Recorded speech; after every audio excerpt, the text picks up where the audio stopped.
mesa, né, e chamar aqui para a primeira fala o Alexandre Di Micheli. Alexandre, você tem 20 minutos inteiros para falar. Obrigado a todos e bom café para...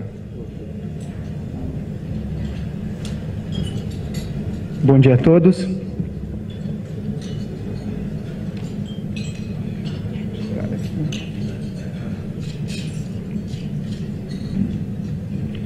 Antes de mais nada, gostaria de dizer que é uma enorme satisfação estar aqui com os amigos do IBGC.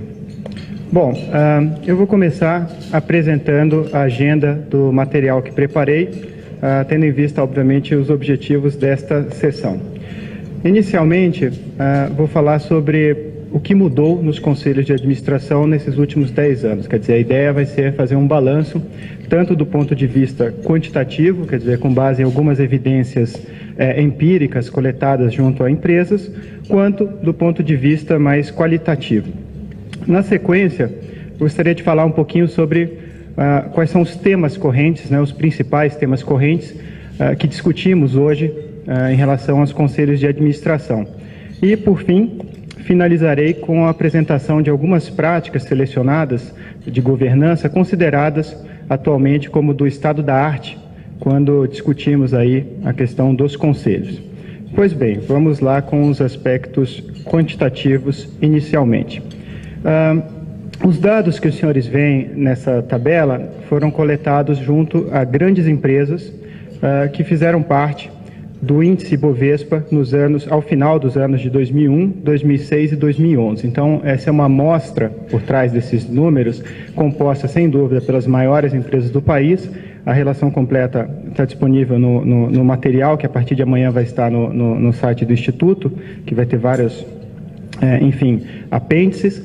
E essa amostra, então, a grosso modo, mostra mais ou menos a evolução das práticas de governança das empresas pertencentes ao índice Bovespa ao longo aí dos últimos 10 anos no nosso país. Sem dúvida, é uma amostra enviesada rumo às grandes empresas. Por outro lado, é uma amostra que representa cerca de 80% da capitalização do nosso mercado. Então, uma amostra muito, muito importante para os investidores de uma maneira geral.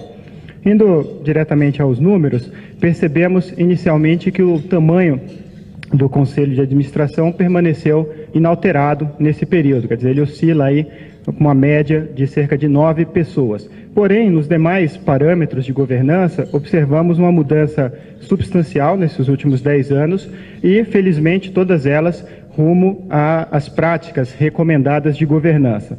Começando aí pela linha número 2, que diz respeito à questão dos comitês do Conselho, o número médio de comitês por empresa subiu aí de 0,4, quase nada, para 1,7. E, eventualmente, esse número, quando vocês compararem com outras análises aí de governança, que hoje nós temos várias pesquisas, ele pode parecer um pouco inferior a outras médias, porque nesta pesquisa, foram considerados como comitês do Conselho apenas aqueles compostos por pelo menos 50% de conselheiros titulares.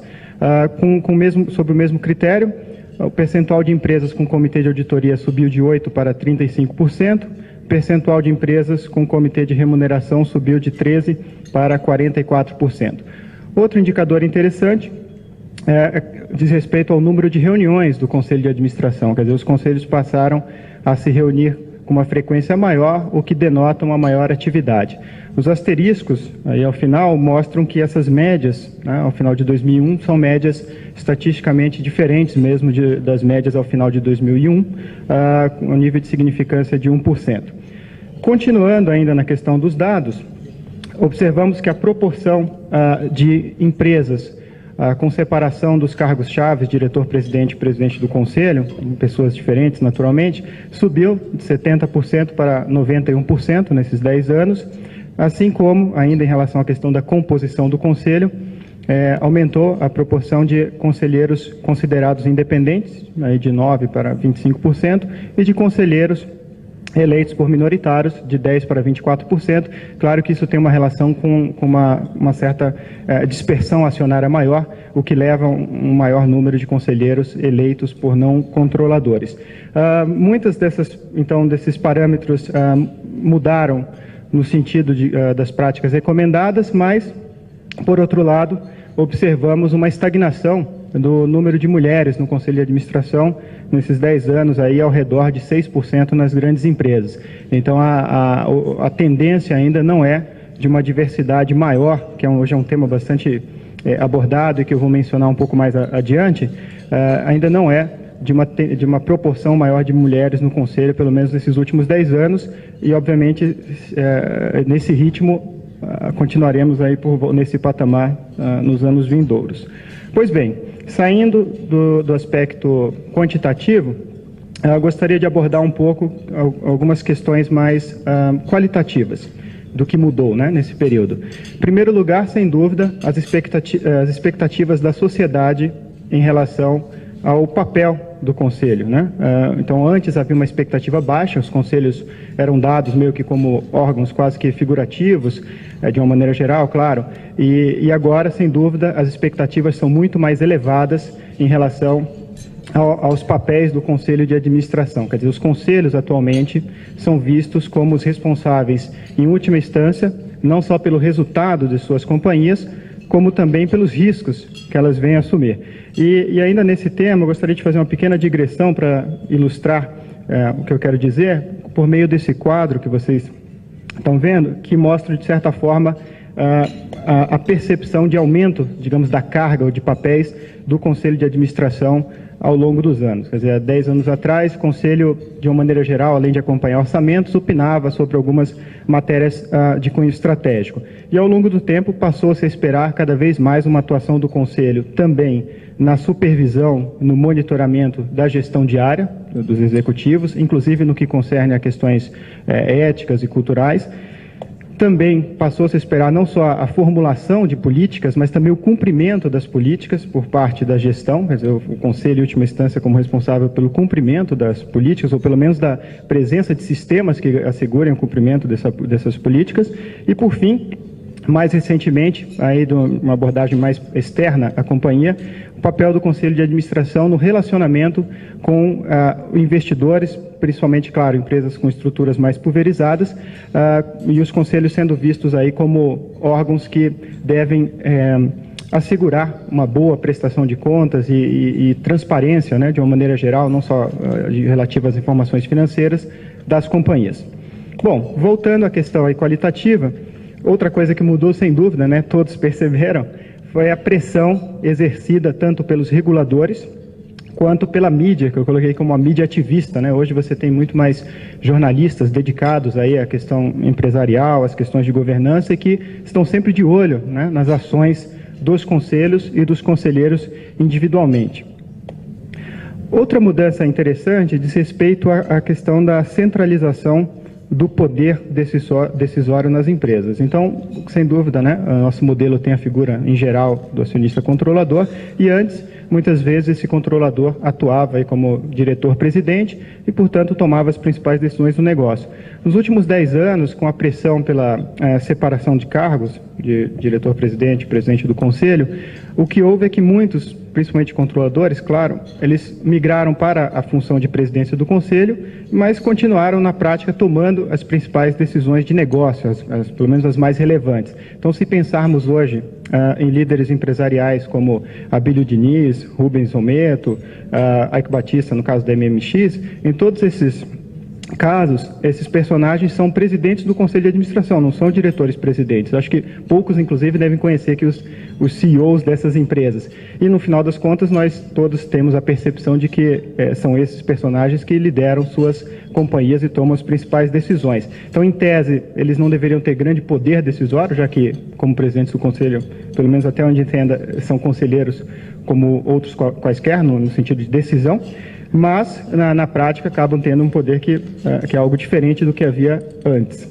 Remuneração, né, mudou bastante desses últimos 10 anos, quer dizer, antes a remuneração dos conselheiros era baixa, em muitos casos simbólica, e atualmente a remuneração é substancialmente maior, inclusive com um componente variável em algumas empresas, o que obviamente também aumentou o interesse das pessoas de pensarem em atuar nos conselhos de administração.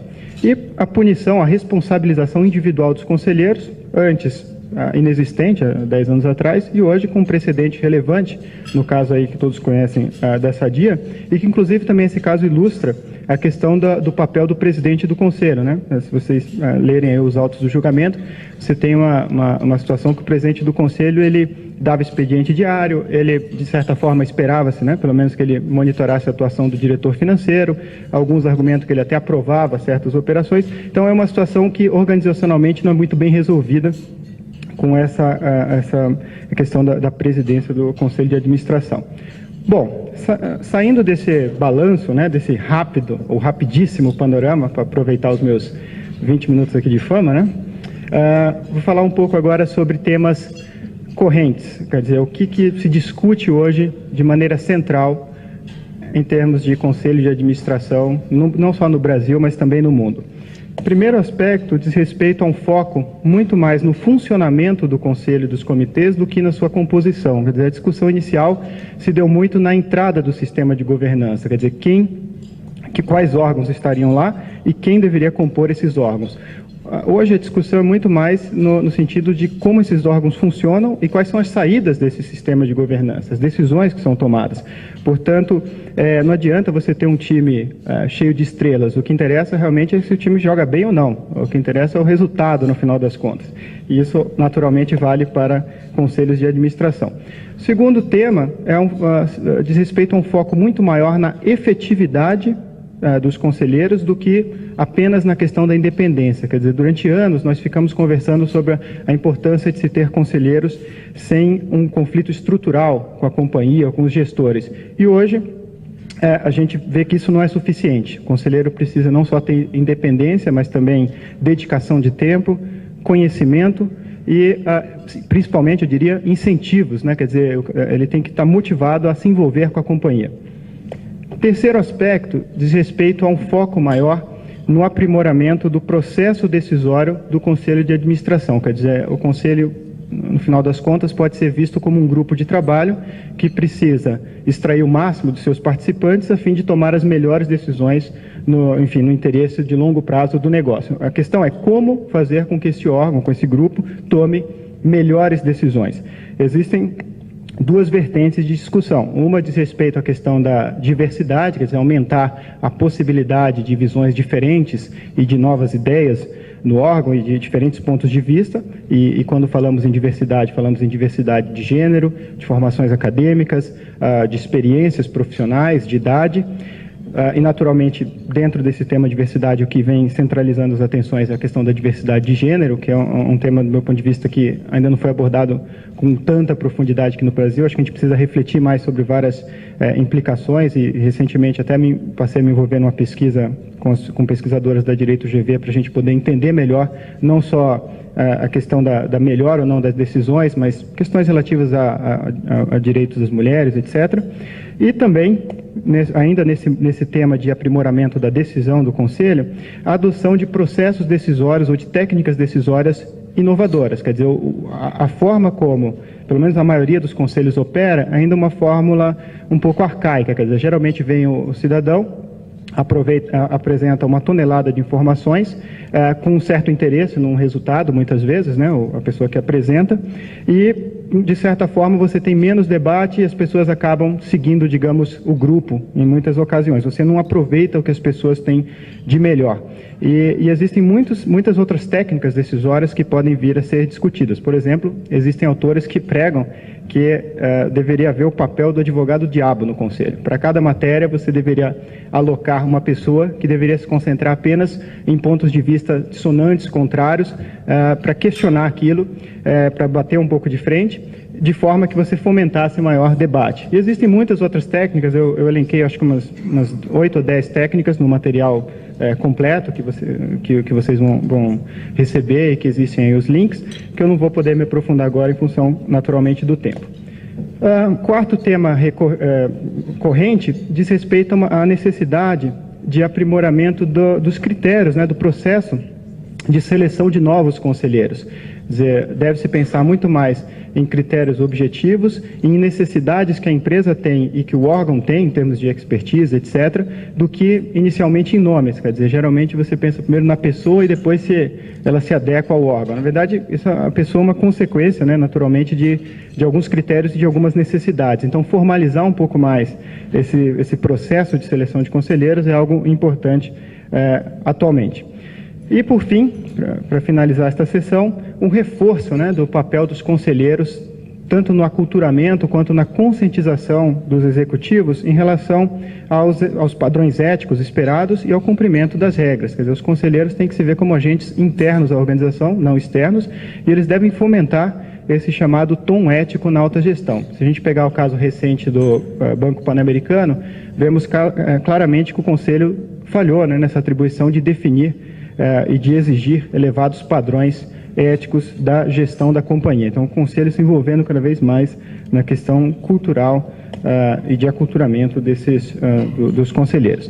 E, para finalizar, gostaria de apresentar algumas práticas de governança que são consideradas hoje do estado da arte.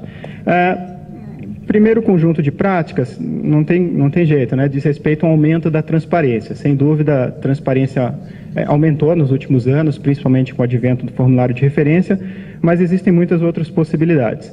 Uma delas, e que diz respeito à questão do funcionamento do Conselho de Administração, tem a ver com a elaboração de um relatório anual de desempenho do Conselho, a ser elaborado pelo presidente do Conselho de Administração. Isso é algo já em voga em vários mercados. Aí eu trouxe exemplos de alguns relatórios de empresas aí, por exemplo, no modelo britânico da BP, que é o Board Performance Report. No caso da Siemens, você tem o Report of the Supervisory Board, e no modelo francês também, esse Rapport du Président. Então, em todos esses casos, ao final do exercício, o presidente do Conselho é responsável por elaborar um documento na qual ele mostra quando o Conselho se reuniu, qual foi a frequência das reuniões, a duração das reuniões, muitas vezes a frequência, inclusive, individual dos membros, quais foram os principais temas debatidos, como o Conselho lidou com a questão da avaliação de desempenho dos conselheiros, dos comitês, do Conselho como um todo, da gestão, como o Conselho lidou com a questão da gestão de riscos, dos sistemas de controles internos, se houve mudanças organizacionais relevantes no período, inclusive no próprio Conselho, se houve demandas relevantes dos acionistas da empresa no período, enfim, mostrando de uma maneira clara como o órgão funcionou, que no final das contas é o que interessa, né? E eu acho que é uma ideia bastante interessante para a gente poder considerar aqui para o nosso mercado. Ainda nesse quesito de transparência, evidenciar a real disponibilidade dos conselheiros é algo importante, quer dizer, você divulgar de maneira clara quais são todas as outras atividades exercidas pelos conselheiros de administração. Por incrível que pareça, essa informação não é disponível hoje, pelo menos na grande maioria das empresas. Terceiro aspecto diz respeito à divulgação do percentual de ações detidas direto ou indiretamente pelos conselheiros. Então, eu coloquei um quadro aqui da Vivendi que mostra ao final quantas ações cada conselheiro possui direto ou indiretamente. É importante frisar que a CVM tentou, de certa forma, aumentar a transparência em alguns desses itens, né? Por exemplo, no caso lá do funcionamento do conselho, existe a seção 12.4 do formulário de referência, que a CVM pede a frequência das reuniões do Conselho. Só que eu fui pesquisar aí, o que as empresas respondiam, e é incrível, né? Algumas respondem que o Conselho se reunirá sempre que necessário, essa é a frequência. E muitas outras apenas copiam e colam o estatuto, né? O Conselho se reunirá bimestralmente ou extraordinariamente quando necessário. Enfim, respondem, mas não respondem a questão. Idem em relação à questão aqui do percentual de ações, eu acho que é a seção 13.11, né? Mas no final das contas as empresas acabam não colocando essa informação, pelo menos de uma maneira clara.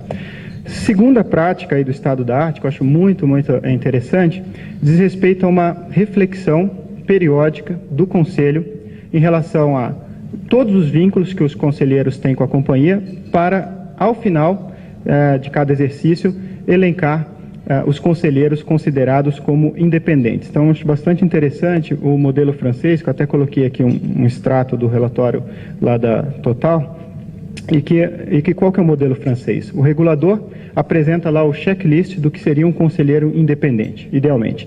Só que cada empresa tem a liberdade para avaliar se esses requisitos satisfazem no seu caso. E a empresa tem a liberdade tanto para excluir algum item desse, que ela acha que não é apropriado, quanto incluir. Quer dizer, a empresa reflete sobre o que significa ser um conselheiro independente do ponto de vista da empresa. E mais interessante ainda, ao final, a empresa tem que afirmar quais conselheiros foram considerados independentes com base nessa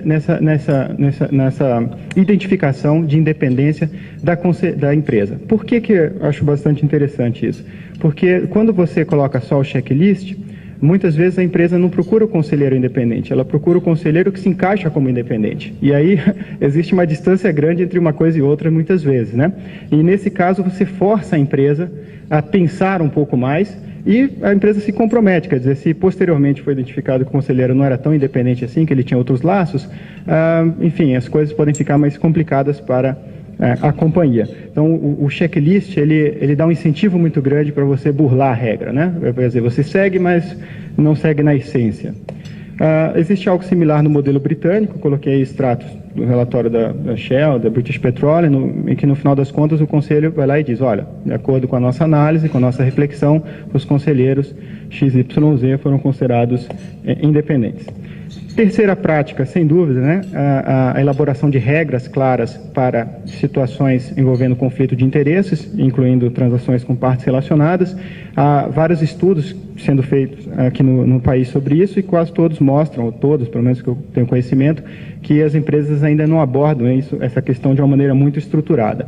Trouxe aqui um extrato das diretrizes em relação aos conflitos de interesse dos conselheiros da Apple, bem como sua política para transações com partes relacionadas. E o de praxe no mercado, pelo menos de todos que eu analisei até hoje, é sempre a ideia que já está, inclusive, no código do IBGC, da pessoa sujeita a conflito de interesse não participar da deliberação.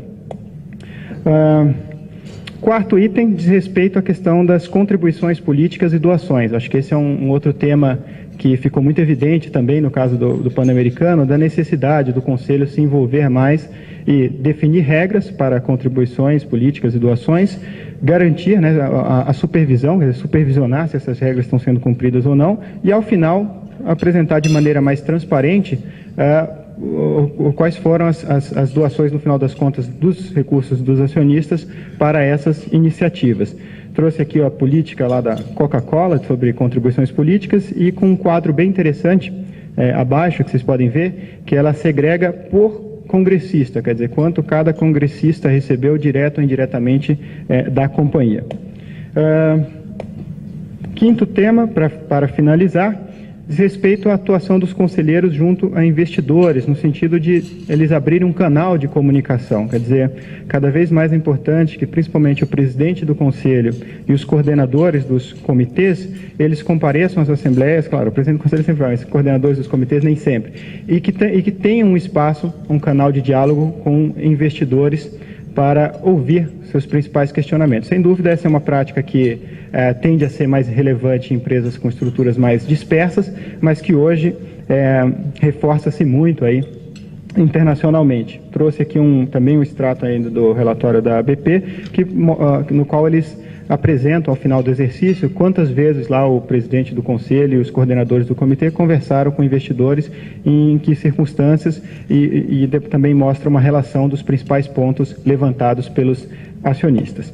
Pois bem, há naturalmente outras práticas do estado da arte, eu coloquei mais algumas no material de apoio aí que vai estar disponível a partir de amanhã, bem como uma relação de questões em aberto relativas a conselhos de administração, que poderiam ser alvo de outros debates, tais como perguntas inclusive filosóficas, né, como avaliar o desempenho dos conselheiros individualmente, como incentivar os conselheiros ou remunerá-los, enfim, eu coloquei uma relação de 10 perguntas ainda em aberto aí na temática da governança e que poderiam vir a ser alvo aí de um outro debate.